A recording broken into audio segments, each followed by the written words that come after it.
예, 이제 하나님 말씀 같이 보도록 하겠습니다. 이 아침에 주시는 하나님 말씀은 요한계시록 9장 13절로 21절입니다. 우리 같이 하나님 말씀 보도록 하겠습니다. 여섯째 천사가 나팔을 불매 내가 들으니 하나님 앞 금지하던 내 뿔에서 한 음성이라서. 여섯째 천사가 나팔을 불매 내가 들으니 하나님 앞 금지하던 내 뿔에서 한 음성이 나서 나팔 가진 여섯째 천사에게 말하기를, 큰강 유브라데에 결박한 내 천사를 놓아주라. 내 천사가 놓였으니 그들은 그 연월일 시에 이르러 사람 3분의 1을 죽이기로 준비된 자들이더라. 마병대의 수는 2만만이니 내가 그들의 수를 들었더라. 이 같은 환상 가운데 그 말들과 그 위에 탄 자들을 보니 불빛과 차주빛과 유황빛 호심경이 있고, 또 말들의 머리는 사자머리 같고 그 입에서는 불과 연기와 유황이 나오더라.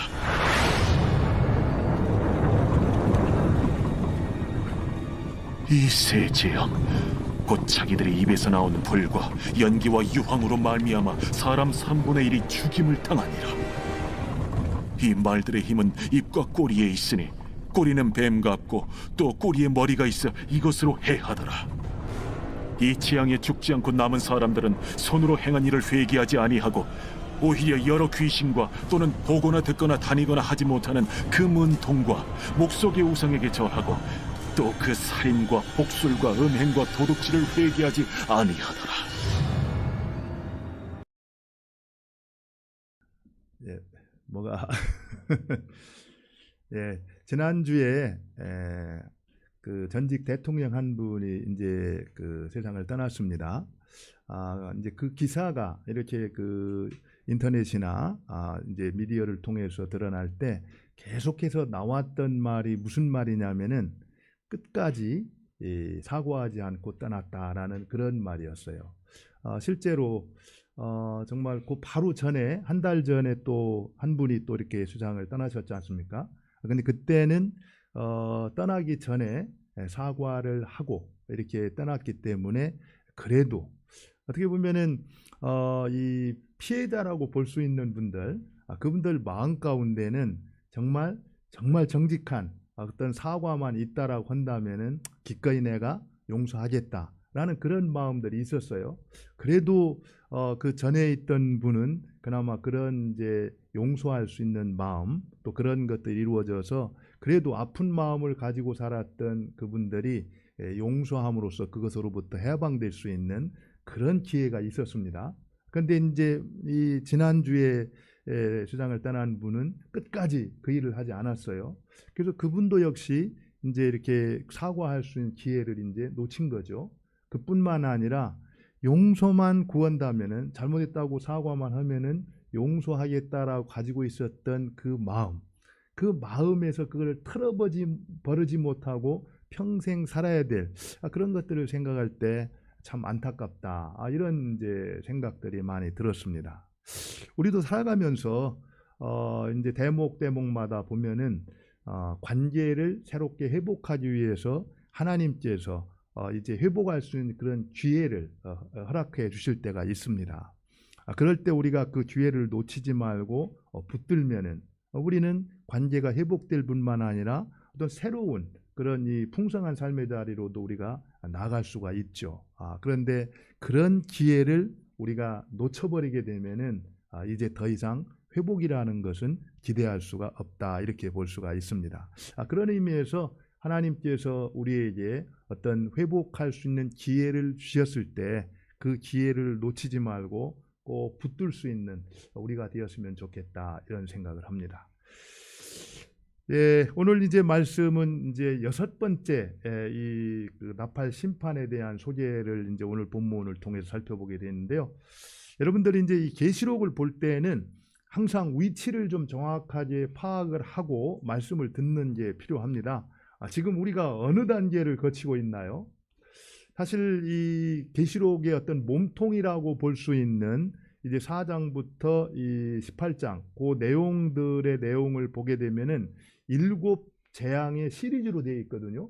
일곱 인의 심판이 있고 일곱 나팔의 심판이 있고 일곱 대접의 심판이 있습니다. 그래서 지금 일곱 인의 심판, 여러분들 그 4장에서 요한이 이제 천상으로 올라가 가지고 하늘 보좌에 있는 이 그 하나님 아버지 손에서 뭘 넘겨봤습니까? 두루마리를 넘겨봤잖아요, 그죠? 근데 그 두루마리에는 굉장히 중요한 그 이 내용들이 소개가 돼 있었는데, 문제는 그 두루마리를 넘겨받았을 때 어떻게 돼 있었습니까? 7개의 인으로 봉인이 돼 있었어요. 그래서 이제 이 7개의 인을 떼어야지만 뭘 볼 수가 있습니까? 그 안에 기록되어 있는 내용들을 볼 수 있었거든요. 그래서 이제 7인의 심판, 그 다음에 7 나팔의 심판, 그 다음에 7 대접의 심판이 이어지게 되는데, 사실은 7인의 심판이라는 것은 본격적인 심판은 아니라고 볼 수 있습니다. 왜냐하면은 바로 7인을 떼어낸 다음에야 본격적인 심판이 이제 시작되게 되거든요. 그래서 7인은 이제 우리가 앞에서 이제 살펴봤는데, 7 나팔부터 이제 본격적인 심판이 시작되는데, 지난 시간에 우리는 7 나팔의 심판 가운데 앞에 4개가 있었고 뒤에 또 3가지가 있었다고 했잖아요. 근데 앞에 3가지는 전초적인 그런 이제 성격이었어요. 그리고 나서 3가지가 끝난 다음에 요한이 이제 이 8장 13절에서 뭐라고 선포하냐면은 아직도 3가지 심판이 남았다 이렇게 말을 하면서 화가 있으리라 이렇게 해가지고 3번의 화를 선포하잖아요. 근데 바로 그 3번의 화가 5번째 나팔, 그 다음에 6번째 나팔, 그리고 몇 번째 나팔? 7번째 나팔을 이제 상징을 하고 말하고 있어요. 근데 지난 시간 우리는 황충의 심판을 통해서 5번째 나팔 심판을 어떻게 했습니까? 살펴봤잖아요. 그리고 이제 오늘은 드디어 6번째 나팔의 이제 내용을 살펴볼 겁니다. 그리고 나서 7번째 나팔을 이제 다음 시간에 살펴보게 될 터인데, 이 7번째 나팔은 항상 그랬죠, 그죠? 7인을 뗄 때 어떻게 했습니까? 7 나팔이 시작됐잖아요. 또 7 나팔을 불 때 어떤 게 시작되냐면은 7 대접의 심판이 시작되거든요. 그런 의미에서 7번째 나팔의 어떤 심판, 이것은 그 자체가 심판이라기보다는 7 나팔을 불므로써 그 다음에 7 대접의 심판이 시작된다 이렇게 볼 수가 있어요. 그런데 바로 7번째 나팔의 심판이 불므로써 7 대접의 심판이 이루어진다는 얘기는 이제 마지막 심판이 이제 거기서 완성된다 이렇게 볼 수가 있습니다. 그래서 지금 우리는 몇 번째 나팔 심판을 지금 이제 본다고요? 6번째. 지난 시간에 5번째 나팔 심판을 보았고 오늘은 6번째 나팔 심판을 이제 살펴본다 이렇게 이제 보면 좋겠습니다. 그래서 지금 계시록의 몸통 가운데 7인과 7 나팔과 7 대접이 있는데, 그 가운데 7 나팔의 6번째 심판을 지금 오늘 우리가 살펴본다. 이렇게 정리를 하시고 말씀을 들으면은 대략 전체적인 계시록에 대한 그림이 그려지리라 생각이 들어요. 근데 이제 오늘 이제 말씀을 보니까 13절을 한번 볼까요? 13절을 한번 보겠습니다. 13절 같이 한번 읽죠. 시작. 여섯째 천사가 나팔을 불매 내가 들으니 하나님 앞 금제단 네 뿔에서 한 음성이 나서. 굉장히 중요합니다. 사실은 여기 이 한 음성이 나왔다고 그랬어요, 그죠? 근데 이 음성이 누구의 음성인가? 이게 굉장히 중요합니다. 그게 그 이후의 내용이 누구에 의해서 어떻게 인도되는가를 알 수 있는 거거든요. 그런데 여기 봤더니 여섯째 천사가 나팔을 불 때 요한이 들었어요. 내가 들으니 어디서 소리가 나왔습니까? 하나님 앞 금제단 네 뿔에서 한 음성이 나왔다 이렇게 말하고 있어요. 그러니까 이 하나님 앞 금제단 네 뿔이 어딘가를 정확히 알아야 거기서 나온 음성이 누구의 음성인가를 또 알 수 있거든요. 근데 여기서 보면은 이 하나님 앞 금제단 이렇게 말하고 있는데, 사실은 이 금제단은 그 성소 바로 앞에 있었던 분향단을 얘기하고 있습니다. 분향단. 근데 그 분향단에서 앞에 우리가 쭉 살펴봤을 때 어떤 내용이 있었냐면은 여러분들 분향단에서 향과 함께 무엇가 하나님 앞에 올려졌습니까? 기도가 하나님 앞에 이렇게 올려졌어요. 근데 그 기도의 내용이 어떤 내용이었습니까? 6장 9절과 10절에 봤더니 그 내용이 어떤 내용이었냐면은 대주제여 땅에 있는 자들을 심판하여 우리의 피를 갚아주지 아니하시기를 어느 때까지 하겠습니까? 하는 순교자들의 그 기도가 정의에 대한 집행에 대한 기도가 하나님 앞에 올려갔거든요. 근데 바로 그 금제단에서 하나님 앞에 그 기도가 올려졌는데 바로 그 제단에서 그 금제단에서 뭐가 나왔다고요? 한 음성이 나왔다 이렇게 말하고 있어요. 그렇다라고 그러면은 그 금제단 그 네 뿔에서 나온 음성 이것은 누구의 음성일 것 같습니까? 누구의 음성이죠? 하나님의 음성이다. 우리가 분명히 알 수 있어요. 하나님의 음성이다. 그러면 하나님의 음성이 나왔는데 하나님께서 뭐라고 말씀하시는가 한번 볼까요? 한번 보죠. 14절을 보겠습니다. 같이 봅니다. 나팔 가진 여섯째 천사에게 말하기를 뭐라고요? 큰 강 유브라데에 결박한 네 천사를 놓아주라 하매 이렇게 말하고 있습니다. 근데 사실 여기서 이제 큰 강 유브라다에 결박한 네 천사를 놓아주라 그들을 통해서 심판을 하시겠다는 거거든요. 그런데 우리가 한 가지 좀 알아야 될 게 바로 금제단 네 뿔에서 이 음성이 나왔다라는 거. 이 얘기는 바로 6장에서 순교자들이 드렸던 기도와 무관하지가 않다라는 겁니다. 바로 그 자리에서 기도가 올려졌고 그 자리에서 하나님의 심판이 시작된다. 이 사실을 통해서 우리가 알 수 있는 것은 하나님께서 바로 순교자들의 우리의 기도를 들으시고 그 기도에 대한 응답으로 이 땅의 심판을 집행하고 계시다라는 것을 우리가 알 수 있다라는 거예요. 그리고 무엇보다도 지금 이제 심판의 내용을 보면은요, 아까 우리가 말씀을 통해서 봤듯이 정말 무시무시하거든요.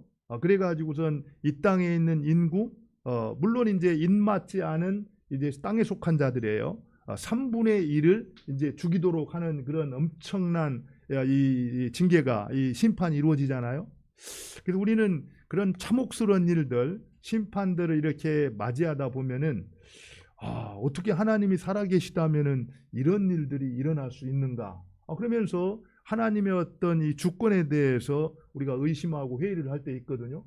근데 오늘 말씀에 보면은 그것이 아무리 참으로 참혹하고 무시무시하고 공포스러운 그런 이 심판이라 할지라도 그 모든 심판은 누가 주관하고 있다는 걸 볼 수 있어요?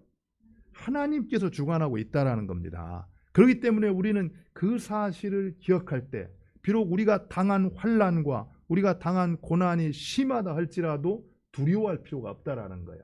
담대한 마음을 가지고 그런 심판에 대해서 환난에 대해서 마주할 수 있어야 된다. 이것을 이제 오늘 말씀을 통해서 가르쳐주고 있는 겁니다. 그런데 특별히 이제 그 심판이 이제 이루어지는데 그 심판의 도구로 쓰기 위해서 이제 하나님께서 천사들을 사용하는데 그 천사들이 어디에 있는 천사라고 말하고 있습니까? 그냥 요한이 지금 반모섬에서 이제 유배를 당했으니까 그냥 반모섬에 있는 천사라든지 아니면은 뭐 예루살렘에 있는 뭐 익숙한 그러면 좋을 건데 특별히 왜 유브라데에 있는 결박한 천사를 놓아주라 유브라데를 언급하고 있을까? 왜 그랬을 것 같아요? 이유가 있습니다. 그죠? 사실은 우리가 알다시피 이 이스라엘의 어떤 이 경계를 얘기할 때 북동쪽의 어떤 경계는 유브라데였습니다. 유브라데. 그래서 사실은 이스라엘이 역사를 쭉 보게 되면은 어떻게 보면 안타까운 하나님께서 이방인의 몽둥이를 통해서 이스라엘을 징계를 하실 때가 있었어요. 특별히 BC 722년에 북이스라엘이 누구한테 멸망을 당했습니까? 아수르한테 멸망을 당했어요. 근데 바로 아수르가 유브라데 강 이 북에 위치했던 나라였습니다. 그 아수르가 이제 유브라데 강을 건너와 가지고 이스라엘을 멸망시켰던 거예요. 근데 또 바벨론이 또 어디였습니까? 신바벨론이 역시 또 바벨론은 이제 유다를 이제 멸망시켰지 않습니까? 근데 그들이 역시 유브라데강 이 북동쪽에 위치했던 사람들이었습니다. 그러니까 이스라엘 민족들에게 있어서도 유브라데 하면은 딱 떠오르는 게 뭡니까? 그 무시무시한 바벨론이나 아수르나 페르시아 막 이런 민족이 떠올라서 공포스럽게 느꼈던 거예요. 그런데 노마에 있어서도 마찬가지였습니다. 사실 노마가 그 당시 유럽 전체를 이렇게 지배했던 대제국 아니었습니까? 그런데도 불구하고 노마라는 제국의 북동쪽의 경계가 어디였냐면은 유브라데였어요. 유브라데. 그리고 그 유브라데 이북에 이동에는 어느 제국이 있었냐면은 1세기 당시에 파르티아 제국이 있었습니다. 파르티아. 근데 여러분들 꼭 알아야 될 게 노마가 그렇게 막 세계를 이렇게 지배했던 강국이었잖아요. 그런데도 불구하고 유독 정복하지 못했던 제국이 있었는데 그게 어떤 제국이냐면은 파르티아 제국이었습니다. 그리고 실제적으로 BC 이제 이 53년하고 AD 62년 그 두 번에 걸쳐서 파르티아에 있는 마병대가 노마 제국에 쳐들어와 가지고 노마 제국을 굴복시키고 패퇴시킨 적이 있었어요. 그렇기 때문에 지금 노마 사람들은 유브라데 딱 이 생각을 하면은 뭐가 떠올라요? 그 이 너머에 있는 파르티아 제국, 특별히 마병대, 파르티아 제국의 이 기병대는 아주 그 막 말을 타고 달려가면서도 목표를 정확하게 맞추는 그런 것으로 유명한. 그래서 뭐 누구도 감당할 수 없는 그런 강한 군대로 이렇게 알려졌다고 합니다. 노마도 거기에 대해 속절없이 이제 패하게 되었는데 그런 전쟁에 대한 그 패배에 대한 트라우마, 이 노마 사람들이 그런 트라우마를 갖고 있었다라는 거예요. 그렇기 때문에 지금 요한은 그것을 이용해 가지고 정말 지금 유브라데 강에서 시작하는 그 심판이라는 것이 얼마나 참혹하고 무서운 것인가, 이것을 떠올려주기 위해서 지금 유브라데라는 이미지를 사용하고 있다, 이렇게 이제 말씀하고 있는 겁니다. 어쨌든 그 유브라데의 결박한 네 천사를 놓아주라 이렇게 말하거든요. 그래서 이 네 천사를 얘기할 때 학자들에 따라서 생각들이 달라요. 어떤 학자들은 그냥 이 문해적인 표현일 뿐이지 결박하고 있다라는 게 꼭 악한 천사는 아니다. 그래서 이 천사는 하나님께 사용하는 선한 천사다, 이렇게 말하는 사람들이 있고, 또 실제로 문맥과 전체를 봤을 때 하나님이 사용하는 천사는 성경에 보면은 결박당한 천사는 없다. 풀어서 순종하도록 했지. 그러면서 이것은 악한 천사다, 이렇게 말을 하는데, 실제로 보면은요, 앞에서도 이 우상을 숭배했던, 사탄을 숭배했던 사람들이 그 무적행에서 풀려나왔던 누구의 공격을 받아요? 황충들의 공격을 받지 않습니까? 그래서 결국에는 악한 사람들, 땅에 속한 사람들이 바로 이 악한 세력에, 이 귀신들에 의해서 이제 고통을 받는 것을 우리가 봤지 않습니까? 이런 것들을 봤을 때 여기서 분명히 결박한 네 천사는 선한 천사가 아니라 악한 천사다, 이렇게 이제 우리가 이해할 수가 있습니다. 근데 이 네 천사를 놓아주라, 이제 풀어주라고 했잖아요. 이제 그 원래 네 천사가 쓰임 받기를 원했던 그 원래 하나님께서 사용하기를 원했던 3분의 1의 사람들을 죽이는 그 일을 하도록 하기 위해서 어떻게 하는 거예요? 놓아주라, 풀어주라, 이렇게 이제 명령하고 있다라는 겁니다. 그랬더니 15절부터 한번 볼까요? 15절 같이 한번 보겠습니다. 15절 같이 읽죠. 시작. 네 천사가 모였으니 그들은 그 연월일 시에 이르러 사람 3분의 1을 죽이기로 준비된 자들이었더라. 예, 거기 보니까 그 연월일 시에 이르러 그랬잖아요, 그죠? 그러니까 분명히 이 네 천사가 놓여가지고 사람을 이 땅에 속한 자들을, 여기서는 계속해서 여러분들 알아야 될 것이 14만 4천 명이 이제 인을 맞았잖아요, 그죠? 그리고 인 맞지 않은 사람들에게만 이 심판이 이루어지는 걸 볼 수 있습니다. 여기서도 마찬가지예요. 이 사람 3분의 1을 죽이기로 준비됐다, 이렇게 했는데 지금 이 사람 3분의 1은 이마에 하나님의 인을 맞지 아니한 사람들을 말하고 있는 겁니다. 그들 3분의 1을 죽이기로 예비했다. 그리고 또 연, 월, 일, 시에 이르러서 그 일을 한다. 이런 것들을 통해서 우리가 알 수 있는 게 뭡니까? 지금 분명한 어떤 것에 의한 통제 가운데에 제한된 대상에 대해서만 심판이 이루어진다는 걸 알 수 있다는 거예요. 바로 하나님께서 지금 심판을 주관하고 계시고 그 심판이 참혹하다 할지라도 하나님의 주권 속에서 이루어지고 있다라는 사실, 이 사실을 우리가 기억할 때 앞에서도 말했지만 우리가 그 심판에, 그 환난에, 그 참혹함 가운데서 우리는 두려워 떨지 아니하고 담대함으로 그 심판을 맞이할 수가 있다. 이렇게 이제 볼 수가 있는 거죠. 예, 그리고 나서 16절부터 16절을 한번 볼까요?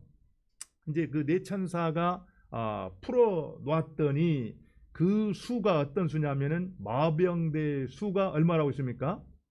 2만만이다. 2만만이 얼마라고 돼 있어요?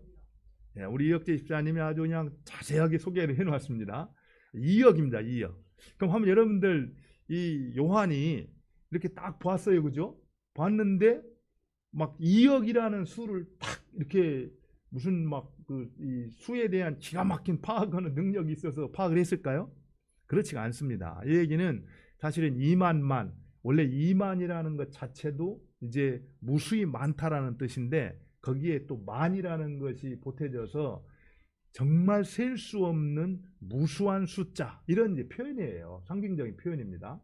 그런데 그것을 셀 수가 없기 때문에 하나님께서 그에게 음성을 들려주셨겠죠, 그죠? 그래서 그들의 수를 들었는데 얼마라고 말했냐면은 2만만이다. 이렇게 이제 말을 하고 있는 겁니다. 사실은 이 표현은 앞에서 이 황충들이 무적행의 열쇠를 가지고 문을 열었을 때 황충들이 나왔잖아요, 그죠? 메뚜기 떼, 그게 이제 우리가 아는 것처럼 출애굽에서 8번째 재앙으로 메뚜기 재앙이 임했을 때 메뚜기 재앙이 몰려와 가지고 그곳에 있는 모든 풀과 곡식들을 먹어치울 때 보면은 삽시간에 초토화를 일으켰거든요. 이런 것들을 보면서 그 수가 무수히 많았다라는 걸 볼 수 있는데 비슷한 개념을 상징하고 있는 겁니다. 역시 2만만의 마병대 수, 이 숫자라는 것은 정말 메뚜기 떼와 같이 모든 것을 초토화시킬 수 있는 무수히 많은 수다. 이거를 이제 가르쳐주고 있다라는 거예요. 근데 사실은 이 부분에 대해서 2만만이다 이런 얘기를 하면서 2억이지 않습니까? 그래가지고 어떤 분들은 그렇게 얘기를 해요. 이제 중국의 군대를 얘기하는 거다. 중국이 원래 이 인민군 이 수를 2억까지 늘리겠다. 뭐 이런 얘기가 있긴 있었어요. 그러니까 이렇게 직접적으로 이제 대비해서 말하는데 그것은 이제 바람직하지 않습니다. 실제적으로 여기서 나오는 걸 보면은요, 이 2만만의 그 상징들을 보면은 앞으로 보면 알아요. 이 말탄 이 기사, 그러니까 말을 타고 있는 사람의 이제 이 맞춰지는 것이 아니라 말이 해치는 걸 볼 수가 있습니다. 한번 볼까요? 우리 이 17절을 한번 보겠습니다. 17절 한번 같이 보죠. 시작. 이 성 가운데 그 말들과 그 탄자들을 보니 불빛과 자주빛과 유황빛 흉갑이 있고 그 말들의 머리는 사자머리 같고 그 입에서는 불과 연기와 유황이 나오더라. 예, 거기 보면은 이 말 위에 탄 자들은 불빛과 자주빛과 유황빛 호심경이 있고, 그러니까 결국에는 이 갑옷으로 그렇게 보호하는 그런 그 호심경을 가지고 있었다. 그러니까 말 탄 자들이 그런 거죠, 그죠? 그리고 어떻게 했냐면은 또 말들의 머리는 사자머리 같고 그 입에서는 불과 연기와 유황이 나오더라. 그러니까 지금 말에서 뭐가 나왔냐면은 이 불과 연기와 유황이 나왔다, 이렇게 얘기하거든요. 근데 여러분들 불과 연기와 유황 하면 뭐가 떠오릅니까? 소돔과 고모라가 딱 떠오르잖아요, 그죠? 소돔과 고모라가 하나님 앞에 심판으로 멸망을 당할 때 불과 연기와 유황으로 그냥 초토화가 됐지 않습니까? 그러니까 지금 말의 입에서 그런 것이 나온다라는 얘기는 지금 이 말을 통해서 심판을 하고 있는 그 심판의 성격이 얼마나 참혹하고 두려운가, 이것을 이제 요한은 그 이미지를 갖다가 표현을 하고 있는 겁니다. 그런데 18절에 보니까 이 세 재앙 곧 자기들의 입에서 나오는 불과 연기와 유황으로 말미암아 사람 3분의 1이 죽임을 당하니라 이렇게 말하고 있습니다. 계속 우리가 아는 것은 앞에서 7 인의 재앙 때는 세상 4분의 1이 이제 피해를 당했거든요. 근데 여기서는 지금 사람 3분의 1이 죽임을 당한다라고 그랬어요. 그 다음에 대접장에 갔을 때는 그 세상 2분의 1, 절반이 이제 피해를 당하고 마지막에서는 온 세상이 심판을 당하는 그런 이제 이 수치를 예견을 하는 걸 볼 수가 있습니다. 이런 것들을 통해서 지금 요한은 계속해서 메시지를 던지고 있는 거예요. 왜 하나님께서 심판이 목적이다 그러면은 한번 그냥 심판하고 끝내면 끝나는 겁니다. 그런데 4분의 1 심판하고 그 다음에 3분의 1 심판하고 그 다음에 반을 심판하고 그 다음에는 전체를 심판하는 그 심판의 정도를 점점 이렇게 늘려가고 있는가? 이 사실을 통해서 뭘 알 수 있습니까? 결국에 심판이 목적이 아니라 그 심판을 통해서 깨닫고 돌이키기를 원하시는 그 하나님의 마음이 있다라는 거예요. 지금 심판을 통해서 돌아오라는, 돌이키라는 하나님의 메시지가 있다라는 겁니다. 그런데 그렇게 기다려주고 심판을 통해서 메시지를 전해도 결국에 그것을 당한 사람들, 이 그 심판으로 말미암아 이제 그 죽임 당함을 이렇게 면했던 사람들의 반응이 어떤가? 우리 이 20절, 21절을 한번 보겠습니다. 20절, 21절. 우리 같이 한번 읽죠. 20절, 같이 한번 읽겠습니다. 시작. 이 재앙에 죽지 않고 남은 사람들은 손으로 행한 일을 회개하지 아니하고 오히려 여러 귀신과 또는 보거나 듣거나 다니거나 하지 못하는 금운동과 목석의 우상에게 절하고 또 그 살인과 복술과 음행과 도둑질을 회개하지 아니하더라. 여기 보면은요 표현이 조금 재밌는데 20절에 보면은 이 재앙에 죽지 않고 남은 사람들은, 이 재앙에 죽지 않고 남은 사람들 어떤 사람들입니까? 물론 이마에 인맞지 않은 사람들도 있지만 이마에 인맞지 않은 사람 말고 이마에 인을 맞지 않았지만 재앙에서 죽지 않고 남은 사람들이 있었다라는 거예요. 틀림없이 회개하고 돌이켜야 살 수 있는 그런 사람들인데 그들이 무엇을 회개치 않았다고 했습니까?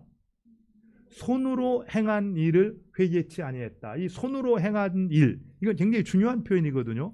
구약 성경에서 손으로 행한 일, 이것은 전형적으로 우상 숭배를 할 때 사용하는 표현입니다. 그러니까 자기들이 손으로 행한 일, 우상 숭배의 그 일을 회개하지 아니했다. 이렇게 내용하고 회개하지 않고 그 다음에 그 다음 표현에 보면은요.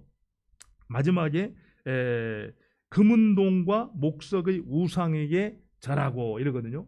회개하지 않을 뿐만 아니라 더 오히려 어떻게 했다라는 거예요? 우상에게 절했다 이렇게 말하고 있습니다. 더 이제 심해지는 거죠, 그죠? 그런 다음에 또 21절에도 또 그 살인과 복술과 음행과 도적질을 회개하지 아니하더라. 이렇게 회개하지 아니하더라. 이 표현이 재밌어요. 회개하지 않고 돌이켜야 되는데 회개하지 않을 뿐만 아니라 더 우상에게 절하고 또 역시 회개하지 아니하더라. 이 얘기는요. 회개할 수 이제 없다 이런 얘기입니다. 결국에는 심판을 당할 수밖에 없다. 스스로는 회개할 수 있는 길이 없다 이런 얘기예요. 그 사실은 이 10장과 12절에 나오면 그래서 뭐가 나오냐면은 두 증인에 의해서 이제 복음이 선포되어지고 구원받는 역사들이 나오거든요. 그 얘기는 뭔가 이제 우리 이 우상에게 이 그 사로잡혀 있는 그들은 스스로가 그 길에서 회개하고 돌이킬 수 있는 능력이 있다 없다? 없다라는 겁니다. 왜 그렇습니까? 우리의 싸움은 혈과 육에 관한 것이 아니라 이 어두운 세상 주관자들과 하늘에 있는 악한 영들에 관한 것이라고 했잖아요. 그 뒤에서 조종하고 있는 악한 영들이 사로잡고 있고 그 영에 의해서 조종과 통제를 받고 있는 사람들은 스스로 그 악한 세력으로부터 벗어나서 회개한다라는 것은 불가능하다. 이렇게 얘기를 하고 있는 겁니다. 그런 의미에서 우리의 뭐가 필요하다라는 거예요? 기도가 필요하다라는 거예요. 정말 우리가 에베소서에 나와 있는 것처럼 성령의 검이 필요하고 기도가 필요해서 악한 세력을 깨트리는 그 일이 있은 다음에 그곳에서 회복되는 역사가 시작될 수가 있다라는 겁니다. 오늘 이제 이 내용을 보면은 6번째 나팔 재앙, 이거를 통해서 한마디로 나팔 재앙이라는 자체가 의미가 그래요. 경고의 의미가 있습니다. 나팔을 들을 때, 이 경고의 소리를 들을 때 듣고 회개하고 돌이켜라는 경고의 메시지가 있는데, 특별히 오늘 이제 우리가 함께 봤던 이 본문의 내용을 보면 어떻습니까? 하나님께서 계속해서 지금 기회를 주시는 거예요. 회개할 기회가 있을 때 돌이켜라. 돌이켜야만 회복의 길로 들어설 수가 있고 바로 구원의 길로 들어설 수가 있다, 이렇게 말씀하고 있다라는 겁니다. 이제 최후의 날에 가면은 이제 둘밖에 없습니다. 구원과 심판. 내가 구원이라는 그 이 세계의 주인공이 될 것인지 아니면은 심판의 대상이 될 것인지, 그것을 누가 결정한다고요? 지금 이곳에 있는 나의 선택이 결정을 한다라는 겁니다. 오늘 내가 어떻게 살아가는가 하는 그 삶이 그것을 결정해 준다라는 거예요. 우리가 이제 말씀을 정리를 하면서 한번 좀 나누고 싶어요. 사실은 우리 그리스도인들에게 있어서 이 회개라는 단어만큼 평가절하되어서 인식되어 온 단어도 없는 것 같아요. 여러분들 회개라는 단어를 들으면 어떤 생각이 듭니까? 어떤 생각이 들죠? 회개라는 단어를 들으면 뭔가 불편하고 좀 뭔가 이렇게 좀 이렇게 멀리하고 싶은 그런 생각 들지 않습니까? 회개라는 단어를 듣는데 정말 은혜롭다, 정말 감사하다, 뭐 이런 생각 듭니까? 그런 것만큼 회개가 지금 우리 어떤 그리스도인들에게 오해되고 있는 그런 단어다라는 것을 가르쳐주고 있는 겁니다. 실제로요, 인류 역사를 보면은 정말 아름다운 회복의 어떤 부흥이 있었던 곳에 회개가 없이 일어난 곳은 없습니다. 또 한 사람의 인생 가운데 정말 아름다운 회복의 어떤 인생을 시작했을 때 회개 없이 그런 인생은 없었다라는 거예요. 회개라는 것을 통해서 아름다운 회복과 풍성한 삶이 시작이 되었다라는 겁니다. 그렇다라고 한다면은 회개라는 것은 하나님께서 우리에게 주시는 축복이요 선물이다, 이 사실을 우리가 기억할 필요가 있다라는 거예요. 결국 회개라는 걸 통해서 참된 삶으로 또 회복의 문으로 들어설 수 있도록 우리를 이끄신다, 이렇게 볼 수가 있는 거죠. 그래서 하나님께서 회개를 우리에게 허락해 주셨다. 그 얘기는 하나님께서 우리에게 선물을 주셨다, 축복을 주셨다, 그런 의미로 감사함으로 받아들이고 그 회개할 기회를 어떻게 된다는 거예요? 꼭 붙들어야 된다라는 겁니다. 그걸 놓치지 말아야 된다라는 거예요. 그런데 오늘 이제 살펴본 것처럼 실제로 회개를 해야 되는데 그냥 자연적인 상태에서 사람들이 회개를 할 수 있을까? 어렵다라는 겁니다. 왜냐하면은 결국에 이 사람들의 마음을 이 세상에 있는 악한 영들이 붙들고 있기 때문에, 그래서 먼저 우리가 해야 될 일은 뭐예요? 기도하는 겁니다. 기도. 그래서 사실 우리가 회개의 영을 허락해 주시도록 기도하는 게 너무너무 중요해요. 그냥 자연적인 상태에서 하나님께서 회개할 마음을 주시고 깨달음 주셔가지고 회개하는 경우는 거의 없어요. 정말 내가 마음을 열고 갈급한 마음으로 하나님, 내가 참 하나님의 은혜, 그 회개의 영을 주셔서 정말 내가 어디에서 잘못됐는지 그것을 돌이키고 제 길을 내가 찾아가기를 원합니다. 이런 마음으로 하나님 앞에 회개의 영을 허락해 주시기를 기도하는 것, 여기서부터 회개는 시작될 수가 있다라는 겁니다. 이 민족을 위해서도 마찬가지예요. 우리 교회를 위해서도 마찬가지입니다. 나 자신이 정말 하나님과 바른 관계를 갖고 있다면은 이 민족이 하나님과 바른 관계를 회복할 수 있도록 이 민족 가운데 회개의 영을 부어주시기를 기도를 해야 된다라는 거예요. 그런데요, 기도를 해서 하나님이 우리한테 회개의 영을 주셨어요. 그러면 분명히 메시지가 있지 않습니까? 우리한테 돌이켜라. 이것은 뭐 거창하게 이렇게 막 죽었다 살아나는 것만 생각할 필요는 없어요. 실제로 우리가 회개라고 말을 할 때 예수 그리스도의 어떤 이 십자가 죽음, 그것을 이제 이렇게 내가 받아들이고 나의 죄를 회개함으로써 하나님과 바른 관계를 맺는 일, 이것도 중요한 회개예요. 그러나 거기서부터 회개가 시작되어서 어디까지 가야 되냐면은 우리의 올바른 삶의 회복의 자리까지 회개는 계속되어서 이루어져 가야 된다라는 겁니다.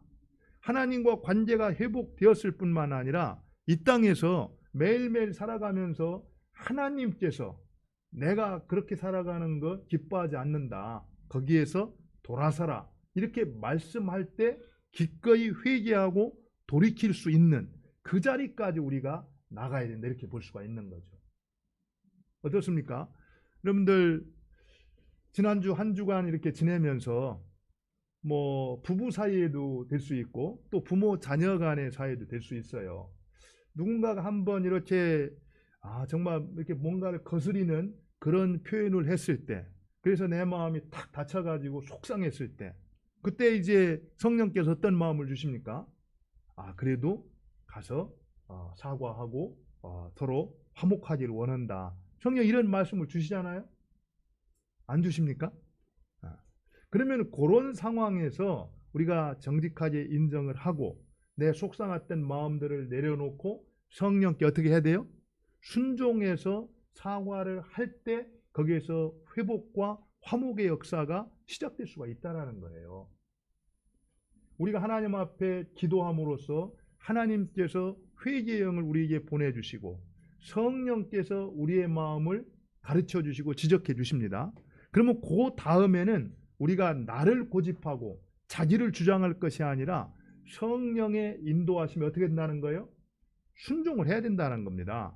갈라디아서 5장 18절에 뭐라고 16절에 뭐라고 말했습니까? 너희는 성령을 조차 행하라. 그리하면 육체의 소욕을 이루지 아니하리라, 이렇게 말하고 있습니다. 성령을 조차 행하는 것, 그것이 바로 우상 숭배와 육체의 소욕을 거스리는 삶을 우리가 살아내는 비결이라는 거예요. 그런 의미에서 우리가 정말 이 가을에는 하나님 앞에 그런 기도를 드렸으면 좋겠어요. 우리 한 해를 돌아보면서 하나님, 저에게 회개의 영을 허락해 주시기를 원합니다. 그리고 성령께서 우리에게 회개의 영을 부어주셔서 지적하실 때, 이제 그때에는 내가 성령의 인도하심에 순종하기를 원합니다. 그리고 그 순종하는 삶을 통해서 하나님께서 열어놓으신 회복의 문, 그 풍성한 삶의 자리로 나아가서 하나님과 동행하는, 하나님을 높이는 그런 삶을 살기를 원합니다. 이런 기도가 우리 모두에 있기를 바랍니다. 우리 같이 한번 기도하겠습니다. 우리 같이 한번 기도하죠. 오늘 말씀을 생각하면서 하나님께서 계속 심판이라는 걸 통해서 참 우리가 돌이키고 돌아서서 하나님께 나오기를 원하는, 하나님이 기뻐하는 삶의 자리로 나아가기를 원하시는 하나님의 음성을 듣게 됩니다. 하나님께서 주시는 이 회개에 돌이킬 수 있는 기회를 놓치지 않고 붙들고 회복의 길로 나아갈 수 있도록 은혜를 베풀어 주옵소서. 우리 같이 합심해서 기도하도록 하겠습니다. 기도합니다.